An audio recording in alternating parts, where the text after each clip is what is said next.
हरे कृष्णा।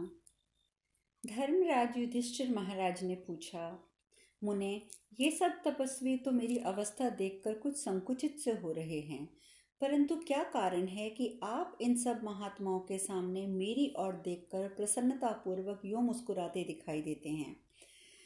यह सुनकर मार्कंडेय जी बोले, तात, ना तो मैं हर्षित होता हूँ ना मुस्कुराता ही हूँ। हर्ष जनित अभिमान कभी मेरा स्पर्श नहीं कर सकता। आज तुम्हारी ये विपत्ति देखकर मुझे सत्य प्रतिज्ञ दशरथ नंदन श्री रामचंद्र जी का स्मरण हो आया। कुंती नंदन, प्राचीन काल की बात है कि राजा रामचंद्र जी भी अपने पिता की आज्ञा से ही केवल धनुष हाथ में लिए लक्ष्मण जी के साथ वन में निवास एवं भ्रमण करते थे। उस समय श्रयपूक पर्वत के शिखर पर मैंने उनका भी दर्शन किया था। दशरथ नंदन श्री राम सर्वथा निष्पाप थे। इंद्र उनके दूसरे स्वरूप थे। वे यमराज की नियंता और नामुची जैसे दानवों के नाशक थे, तो भी उन महात्मा के पिता की आज्ञा से अपना धर्म समझकर वन में निवास किया। जो इंद्र के समान प्रभावशाली थे, जिनका अनुभव महान था तथा जो युद्ध में सर्वदा अजेय थे, उन्होंने भी संपूर्ण भोगों का परित्याग करके वन में निवास किया था। इसीलिए अपने को बल का स्वामी समझकर अधर्म नहीं करना चाहिए।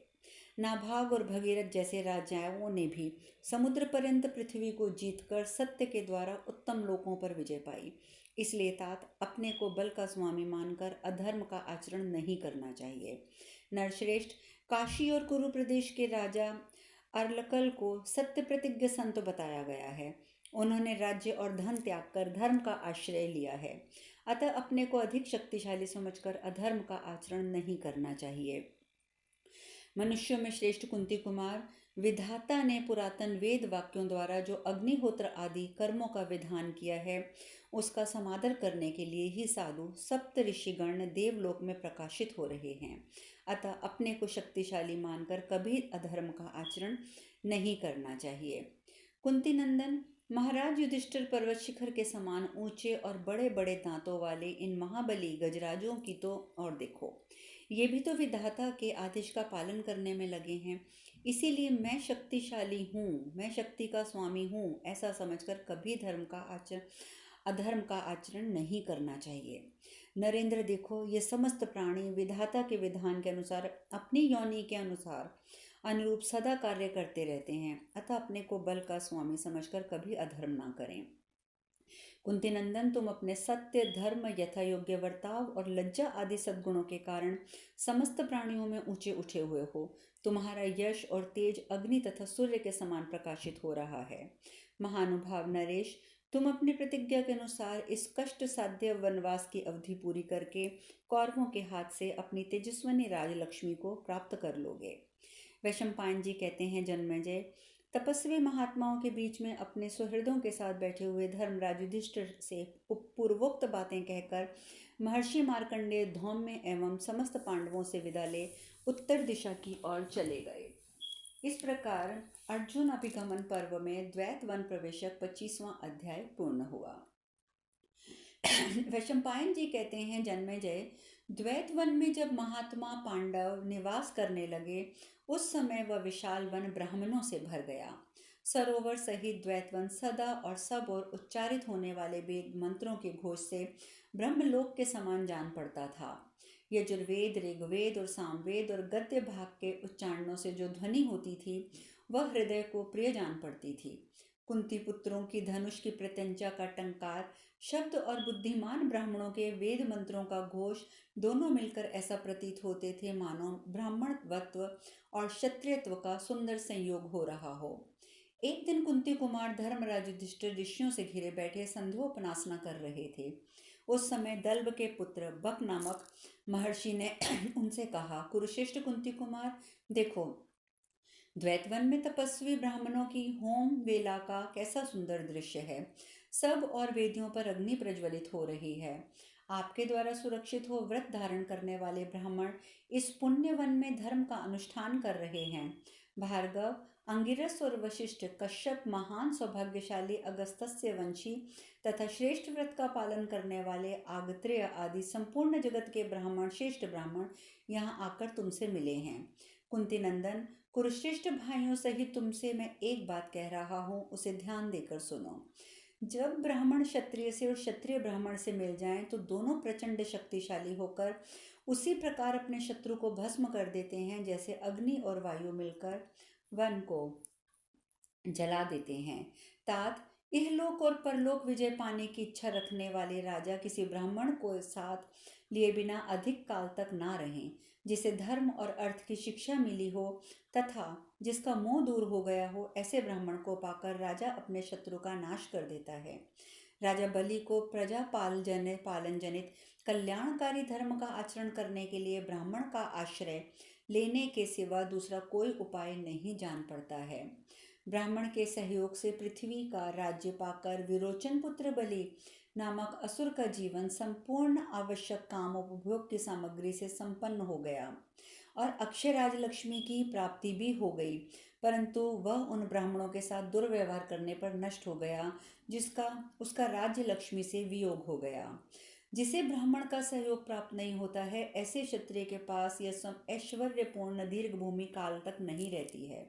जिस नीतिज्ञ राजा को श्रेष्ठ ब्राह्मण का उपदेश प्राप्त है, उसके सामने समुद्र पर्यंत पृथ्वी नतमस्तक होती है। जैसे संग्राम में हाथी के से महावत को अलग कर देने पर उसने सारी शक्ति व्यर्थ हो जाती है, उसी प्रकार ब्राह्मण रहित क्षत्रिय का सारा बल क्षीण हो जाता है।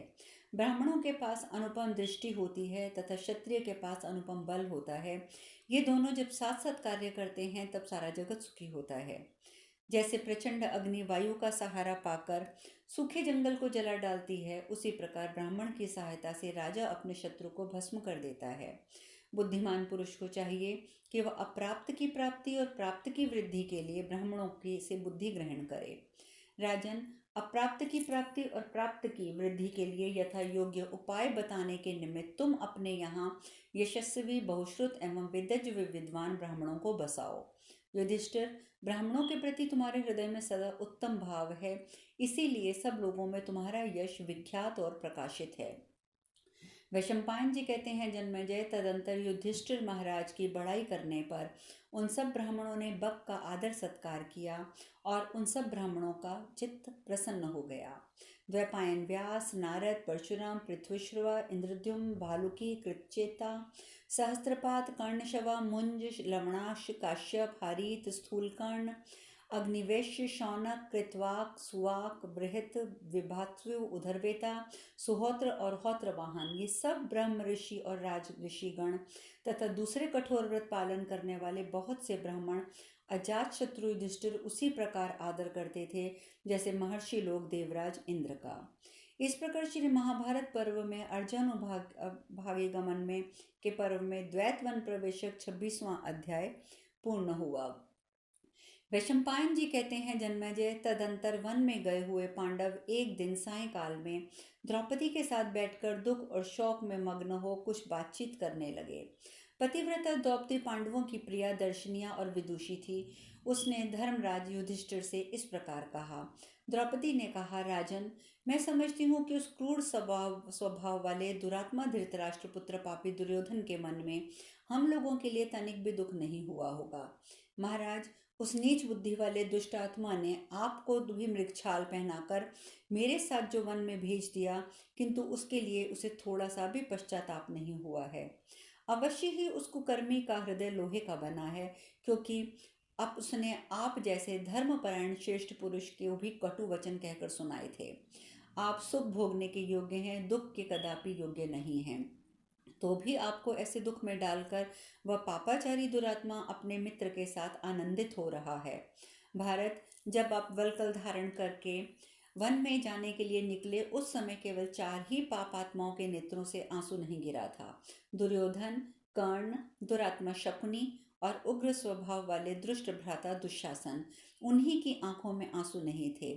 कुरुश्रेष्ठ, अन्य सभी कुरुवंशी दुख में डूबे हुए थे, उनके नेत्र से अश्रु वर्षा हो रही थी। महाराज, आपकी ये शैया देखकर मुझे पहले की राजोचित शैया का स्मरण हो आया। मैं आपके लिए शोक में मग्न हो जाती हूँ, क्योंकि आप दुख के योग्य और सुख के योग्य हैं, दुख के अयोग्य और सुख के योग्य हैं। सभा भवन में जो रत्न जड़ित हाथी का दांत सिंहासन है, उसका स्मरण करके जब मैं इस कुश की चटाई को देखती हूँ, तब शोक मुझे दग्ध कर देता है। राजन, मैं इंद्रप्रस्थ की सभा में आपको राजाओं से घिरा हुआ देख चुकी हूँ, अतः आज जैसी अवस्था में आपको ना देखकर मेरे हृदय को क्या शांति कभी मिल सकती है। भरत, जो पहले आपको चंदन चर्चित एवं सूर्य के समान तेजस्वी देखती रही हूँ, वही आज मैं आपको कीचड़ एवं मैल से मलिन देखकर मोह के कारण दुखित हो रही हूँ। राजेंद्र, जो मैं पहले आपको उज्जवल रेशमी वस्त्रों से आच्छादित देख चुकी हूँ, वही आज वल्कल वस्त्र पहनने देखती हूँ। एक दिन वह भी था जब आपके घर से सहस्त्रों ब्राह्मणों के लिए सोने की थालियों में सब प्रकार की रुचि के अनुकूल तैयार किया हुआ सुंदर भोजन परोसा जाता था। शक्तिशाली महाराज उन दिनों प्रतिदिन यतियों, ब्रह्मचारियों और गृहस्थ ब्राह्मणों को भी अत्यंत गुणकारी भोजन अर्पित किया जाता था। पहले आपके राजभवन में सहस्त्रों पात्र थे, जो संपूर्ण इच्छानुकूल भोज्य पदार्थों से भरे पूरे थे, और उनके द्वारा आप समस्त अभीष्ट मनोरथों की पूर्ति करते हुए प्रतिदिन ब्राह्मणों का सत्कार करते थे। राजन, आज वह सब न देखने के कारण मेरे हृदय को क्या शांति मिलेगी। महाराज, आपके जिन भाइयों के कानों में सुंदर कुंडल पहने हुए रहते थे, तरुण रसोइयों से अच्छे प्रकार के बनाए हुए स्वादिष्ट अन्न परोसकर भोजन कराया करते थे, उन सबको आज वन में जंगली फल मूल से जीवन निर्वाह करते देख रही हूँ। नरेंद्र, आपके भाई दुख भोगने के योग्य नहीं हैं। आज इन्हें दुख में देखकर मेरा चित्त किस प्रकार शांत हो पा सकता है। महाराज, वन में रहकर दुख भोगते हुए इन अपने भाई भीमसेन का स्मरण करके उस समय आने पर क्या शत्रुओं के प्रति आपका क्रोध नहीं बढ़ेगा। मैं पूछती हूँ, युद्ध से कभी पीछे न हटने वाले और सुख भोगने के योग्य भीमसेन को स्वयं अपने हाथों से सब काम करते देख, दुख उठाते देख शत्रुओं पर आपको क्या क्रोध नहीं भड़क उठता। विविध सवारियों और नाना प्रकार के वस्त्रों से जिनका सत्कार होता था, उन्हीं भीमसेन को वन में कष्ट उठाते देखकर शत्रुओं के प्रति आपका क्रोध प्रज्वलित क्यों नहीं होता है। ये शक्तिशाली भीमसेन युद्ध में समस्त कौरवों को नष्ट कर देने का उत्साह रखते हैं, परंतु आपकी प्रतिज्ञा पूर्ति की प्रतीक्षा करने के कारण अब तक शत्रुओं के अपराध को सहन कर रहे हैं। राजन, आपके जो भाई अर्जुन दो ही भुजाओं से युक्त होने पर भी सहस्त्र भुजाओं से विभूषित कार्त्यवीर अर्जुन के समान पराक्रमी हैं, बाण चलाने में अत्यंत फुर्ती रखने के कारण जो शत्रुओं के लिए काल अंत तक और यम के समान भयंकर हैं, महाराज, जिनके शस्त्रों से प्रताप से समस्त भूताल नतमस्तक होकर आपके यज्ञ में ब्राह्मणों की सेवा के लिए उपस्थित हुए थे, उन्हीं उन देव दानव पूजित पुरुष सिंह अर्जुन को चिंता मग्न देखकर आप शत्रुओं पर क्रोध क्यों नहीं करते। भारत, दुख के अयोग्य और सुख के भोगने के योग्य अर्जुन को वन में दुख भोगते देखकर भी जो शत्रुओं के प्रति आपका क्रोध नहीं उमड़ता, इससे मैं अब मोहित हो रही हूँ। जिन्होंने एकमात्र रथ की सहायता से देवताओं, मनुष्यों, नागों पर विजय पाई थी, उन्हें अर्जुन को वनवास का दुख भोगते देखकर आपका क्रोध क्यों नहीं बढ़ता। परम तप, जिन्होंने पराजित नरेशों के दिए हुए अद्भुत आकार वाले रथों, घोड़ों और हाथियों से घिरे हुए कितने ही राजाओं से बलपूर्वक धन लिए थे, जो एक ही वेग से 500 बाण प्रहार करते हैं, उन्हें अर्जुन को वनवास का कष्ट भोगते देखकर शत्रुओं पर उनका आपका क्रोध क्यों नहीं बढ़ता। जो युद्ध में ढाल और तलवार से लड़ने में वीरों में सर्वश्रेष्ठ हैं, जिनकी कद ऊंची है, जो श्याम वर्ण के तरुण हैं, उन्हीं नकुल को आज वन में कष्ट उठाते हुए देखकर आपका क्रोध क्यों नहीं बढ़ता, क्यों आपको क्रोध नहीं आता। महाराज युधिष्ठिर, माद्री के परम सुंदर पुत्र शूरवीर सहदेव को वनवास का भोगते देखकर आप शत्रुओं को क्षमा कैसे कर सकते हैं। नरेंद्र, नकुल और सहदेव क्या आपको दुख भोगने योग्य लगते हैं। इन दोनों का आज दुखी देखकर आपका क्रोध क्यों नहीं बढ़ रहा है। मैं द्रुपद कुल में उत्पन्न हुई महात्मा पांडु की पुत्र वधु वीर धृष्टद्युम्न की बहन तथा वीर शिरोमणि पांडवों की पतिव्रता पत्नी हूँ। महाराज, मुझे इस प्रकार वन में कष्ट उठाती देखकर भी आप शत्रुओं के प्रति क्षमा भाव कैसे धारण करते हैं। भरत श्रेष्ठ, निश्चय ही आपके हृदय में क्रोध नहीं है, क्योंकि मुझे और अपने भाइयों को भी कष्ट में पड़ा देखकर आपके मन में व्यथा नहीं होती है। संसार में कोई भी क्षत्रिय क्रोध रहित नहीं होता। क्षत्रिय शब्द की उत्पत्ति ही ऐसे होती है जिससे उसका सक्रोध होना सूचित हो जाता है, परंतु आज आप जैसे क्षत्रिय ने में मुझे उस क्रोध का अभाव क्षत्रित्व के विपरीत दिखाई पड़ता है। कुंती नंदन, जो क्षत्रिय समय आने पर अपने प्रभाव को नहीं दिखाता, उसका सब प्राणी तिरस्कार करते हैं। महाराज, आपको शत्रुओं के प्रति किसी प्रकार भी क्षमा भाव धारण नहीं करना चाहिए। तेज से उन सब का वध किया जा सकता है, इसमें तनिक भी संशय नहीं है। इसी प्रकार जो क्षत्रिय क्षमा करने के योग्य समय आने पर शांत नहीं होता, वह सब प्राणियों के लिए अति अप्रिय हो जाता है तथा इहलोक तथा परलोक में उसका विनाश ही होता है। इस प्रकार श्री महाभारत वन पर्व के अंतर्गत अर्जुन विज्ञान पर्व में द्रौपदी के अनुतापपूर्ण वचन विषयक 27वां अध्याय आज पूर्ण हुआ। क्षत्रिय इति क्षत्रम, यहाँ पर इसका अर्थ बताया गया है कि जो दुष्टों का शरण और नाश करता है वही क्षत्रिय है। द्रौपदी आगे कहती हैं, महाराज, इस विषय में प्रहलाद और विरोचन पुत्र बलि के संवाद रूप इस प्राचीन इतिहास का उदाहरण दिया करते हैं। असुरों के स्वामी परम बुद्धिमान दैत्यराज प्रहलाद महाराज सभी धर्मों के रहस्यों को जानने वाले थे। एक समय बलि ने उन अपने पितामह प्रहलाद जी से पूछा। बलि जी ने पूछा, तात, क्षमा और तेज से क्षमा श्रेष्ठ है अथवा तेज? वह मेरा संशय है, मैं इसका समाधान पूछता हूँ, आप इस प्रश्न का यथार्थ निर्णय कीजिए। धर्मज्ञ, इनमें जो श्रेष्ठ है वह मुझे अवश्य बताइए, मैं आपको सब आदेशों का यथावत पालन करूँगा। बलि के इस प्रकार पूछने पर समस्त विद्वानों में ज्ञाता विद्वान पितामह प्रहलाद ने संदेह निवारण करने के लिए पूछने वाले पौत्र के प्रति इस प्रकार कहा। प्रहलाद महाराज बोले, तात, ना तो तेज ही सदा श्रेष्ठ है, ना ही क्षमा सदा श्रेष्ठ है। इन दोनों के विषय में मेरा ऐसा ही निश्चय जानो, इसमें संशय नहीं है। वत्स, जो क्षमा सदा क्षमा ही करता है उसे अनेक दोष प्राप्त होते हैं। उसके भृत्य, शत्रु और उदासीन व्यक्ति सभी उसका तिरस्कार करते हैं। कोई भी प्राणी कभी उसके सामने विनयपूर्ण बर्ताव नहीं करते हैं। अतः तात, सदा क्षमा करना विद्वानों के लिए भी वर्जित है। सेवक गण उनकी अवहेलना करके बहुत से अपराध करते हैं। इतना ही नहीं, वे मूर्ख भृत्यगण उनके धन को हड़प लेने का हौसला भी करते हैं। विभिन्न कार्यों में नियुक्त किए हुए मूर्ख सेवक अपनी इच्छानुसार क्षमाशील स्वामी के रथ आदि पर भी अपना अधिकार करते हैं। शेष कथा कल। हरे कृष्णा। कल हरे कृष्णा। कल हरे कृष्णा।